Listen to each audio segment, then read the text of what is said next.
So we're actually in an interfaith housing unit. We're in the process of bringing another unit in the same complex back together. This was spurred in part because of conversations with the volunteers wanting to do something for or in recognition of Noriko.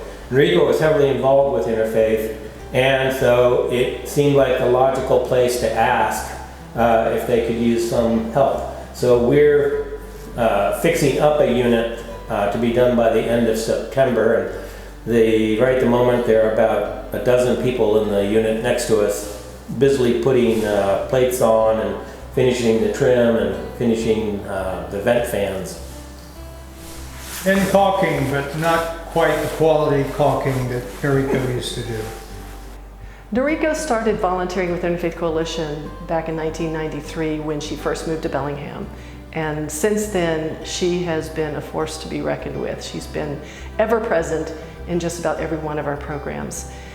She started off by being probably the most regular volunteer we had at our women's severe weather shelter, showing up to care for the women who needed shelter during the worst of our storms. And she also volunteered at every auction, I think, that we ever had. Not only did she help as volunteer, but she supported our auction financially, she donated items, and she was present in every way. When Family Promise came around, Noriko was first on board. She helped Family Promise throughout its formation stage. She helped financially, and she also helped when Family Promise started up by supporting the families. She donated furniture for families that needed a fresh start in a new house. She donated items that we needed to use to support the families while they worked on their transition. Noriko was an amazing lady. I've had the pleasure of working with her quite a few years, 20-some years ago, when we were getting down to finishing up a house. I was working outside, and she came up to me and asked if I needed any help. And I said, well, actually, I did need some help. We were doing some landscaping, and I said, I need to move these 3 railroad ties from the front of the house to the back of the house. And she looked at me. Now, Noriko's very short and very thin. And she looked at me and said, well, if you'll take one end, I'll take the other. And sure enough, she packed all 3 of them, her end of the railroad tie, around to the back side of the house. I thought they were pretty heavy. I can't imagine how heavy she thought they were. And it's been my experience that that kind of work ethic and that kind of willingness describes her participation in Habitat throughout the years. Noriko will clean anything and expects everything to be clean, and is an amazing recycler.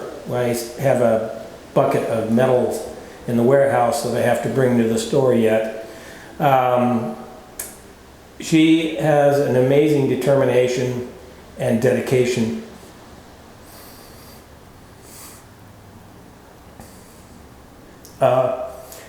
The house on Bramble Way got a 0.8 for air infiltration, and that's incredibly good. And it's in no small part because Noriko sealed and foamed every single seam and crack she could find.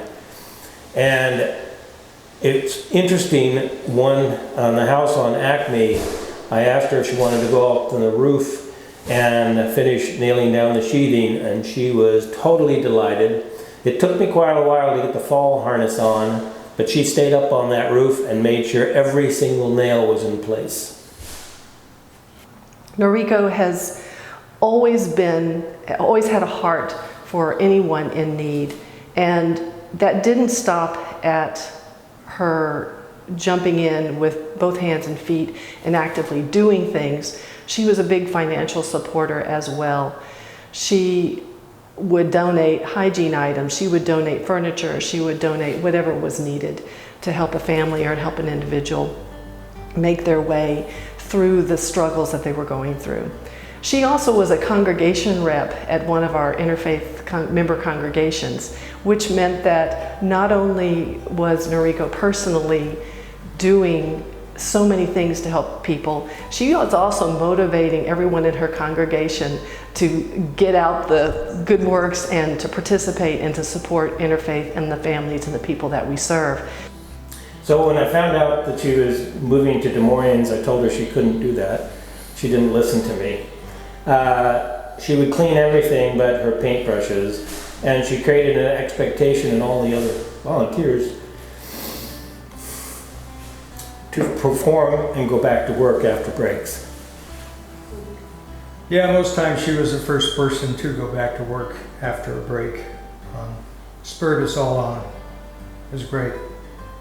So thank you, Noriko. You will be missed tremendously by us on the volunteer job site and a lot of people in different locations where you've made quite an impression.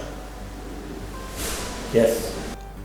And finally, in the most latest tremendous show of generosity, Noriko has made a legacy gift to Interfaith Coalition. It's the largest gift we've ever received. It is the gift of her house here in Bellingham, which the sale of will facilitate us to purchase another building that will house all of our Interfaith Coalition offices, our Family Promise Day Center, and potentially some transitional apartments that we can use for families while they start that next step into stability.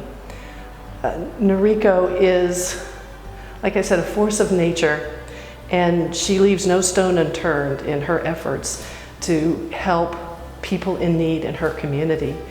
And I often think what our world would be like if everyone was like Noriko.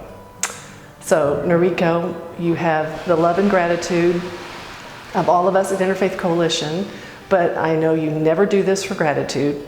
You have no time for being thanked, but I hope it helps to know that so many men, women, and children, their lives have been bettered because of you.